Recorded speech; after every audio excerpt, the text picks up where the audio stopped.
What are the dangers of vein disease? The formation of blood clots in our venous system can cause acute swelling of the extremity, which causes severe pain, and in very severe cases, can even cause limb loss. The second ways in which blood clot can be very dangerous is when a piece of this clot moves with the blood flow and gets thrown into the lungs. This condition is called pulmonary embolism, and this can cause death. The second ways in which venous insufficiency becomes problematic is venous hypertension and venous insufficiency.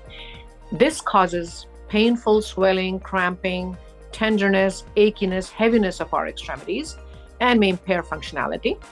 It may also manifest as unsightly veins and venous ulceration, which is painful and difficult to treat.